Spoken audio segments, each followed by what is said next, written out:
Hey, it's Liam And Chloe. with the local lowdown, and we're with Besta Quadrada at BJ's. Would you guys mind introducing yourself and what you play in the band? I'm Bailey. I do the vocals. I'm Carol. I play bass. So how'd you guys get together? What was the thought process behind the band, and how would you see playing your first show without any music released? So this band called Lasso from Brazil, they were gonna play in Buffalo at Chemical Number 2, and John was booking their show, but he needed 2 more bands and he couldn't find anyone because everyone else is on tour or like playing other shows. So I was like, John, what if we start a band and play at least for the show, whatever. I'm pretty sure Steve is the drummer, John is the guitar player. I was like, I'm pretty sure Steve will be down. And he was like, yeah, I'll ask Steve. And Steve was down, and we were like, yeah, we got to find a singer. John wanted someone different, not like someone that's been in all the bands and stuff. Bailey is friends with Lindsay. Lindsay is John's partner. And Lindsay was like, you should ask Bailey. And I was like, yeah, I've seen Bailey singing karaoke before. I know she can do it. And we asked Bailey. Bailey was like, let's go. And it happens. It was supposed to be just for that show, but we had so much fun that here we are. Yep. Yeah, it felt like being on like MTV's Made. Like it was like 4 weeks to write music and practice it and then have a show. And I've like never performed anything other than karaoke before. That's awesome. How did you guys find your sound so quickly? Sorry, found what? Your sound. Your sound? Like your sound, yeah. Well, John and I at first we were like, we should have a band like kind of like Black Flag meets Jesus Lizard. But in the end, none of the songs sound like that at all. So we just came up with stuff and I don't know. Yeah, we just came up with some stuff, and I don't even really know what I was doing with my vocals. I just kept going, and John didn't tell me that it sounded bad. So It's very experimental, kind of. Yeah, like does this work? Cool. It sounds good. Cool. Yeah, and there for you go. sure. Yeah. Absolutely. So your guys' new demo, the first 4 weeks just came out. What inspired the cover art? It has these like monster berries on it. What does that represent? So I love strawberries, and I don't know. I was having fun at home, designing stuff, and that idea came to my mind. I'm like strawberries, with crazy eyes and crazy teeth. It kind of happened, and then I just went along with that. Yeah. Yeah. So that's kind of like where your like ideas came from, like wanting to change from like a digital art type thing, the same as like the J-card design. Well, I don't know.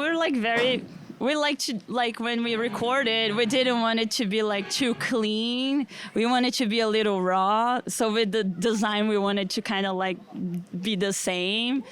I guess, yeah. Does that answer the question? I don't know. yeah. Okay, cool. We really liked what Carol did. It was like still very punk without just being like barbed wire and chains and skulls and stuff. So it was really cool. We were super excited. We're happy to see what she comes up with for some t-shirts soon. We'll see, yeah. So an Instagram post by the photographer Brandon Oleski says, it's been a decades-long struggle to tear down the white straight boys club of punk rock. Some of the most exciting things happening in punk rock are led by women, queer people, and people of color, and Besta Quadrada is a perfect example of this. What does this quote mean to you? It means a lot, actually. It's really good. I feel like Buffalo, the scene was very like stagnant, like not much things going on, but now there's a bunch of kids starting bands and a bunch of like LGBTQI plus queer people, black people, immigrants just like me. I'm from Brazil. I feel like a lot of like kids like making things happen, and that's very exciting because it's very different too. Like it's not the same like white dudes doing the same thing forever. It's very exciting, and I'm happy to be part of it, I guess. Yeah. Same. Yeah, I think that's it feels good and like an honor to have someone like say something like that, and that I can like facilitate like bringing other people into, like I have a couple of friends who like would never go to a punk show, but they've started coming just because they like me, and now they're like listening to punk music, and like I think that's really cool. They like wear their little punk costumes to the shows. It's really cute. And we got to play with the Here's Collective recently, which was like super exciting, and that felt really cool. That was like our second show ever to play with them, and felt really honored by that. Yeah. What was it like playing the cookout gig at Wastelands? It was a lot of fun, honestly. It was kind of scary to me because it was like a lot of the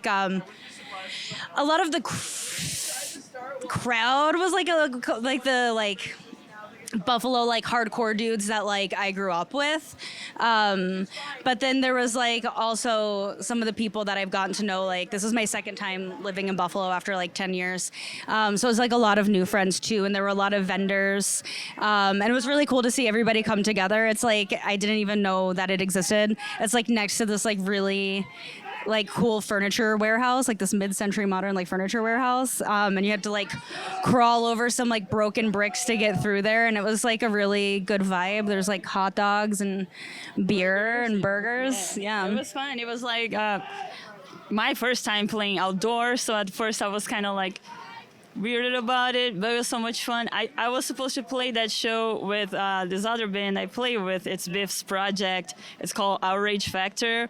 But then one of our crew, one of our dudes, Drew, couldn't go. So I was like, maybe Besta Quadrada can. And then we made that happen, and it was super fun. It was awesome. It was old people from the scene, new people. It was it was awesome. Well, awesome. So you guys' demo, the first 4 weeks just came out, streaming everywhere. Got cassettes through Swimming Faith. But what comes next? Any shows planned or anything? So shows for now, we have one in November. Our friends in a band called Garden Closet are coming out with a album. So we're playing their release show November 17th at Chemical Number 2. We're hoping right now to just write some more music because we literally only have an 11-minute set and we have no other songs. But we have been toying around with the idea of hitting the road hopefully in spring. Yeah. That would be really cool. We're writing we have some songs in the works, but we had to wait a minute because Steve injured his wrist. Now he's back, but we had to take a break. But we are working on songs. We want to release a EP soon, and we're working on shirts and songs. So we'll have a lot of news coming up soon for sure. Yeah. Well, thank you so much for talking with us. It's been Thank you. Chloe. And Liam. And we'll see you at the next interview. Thanks.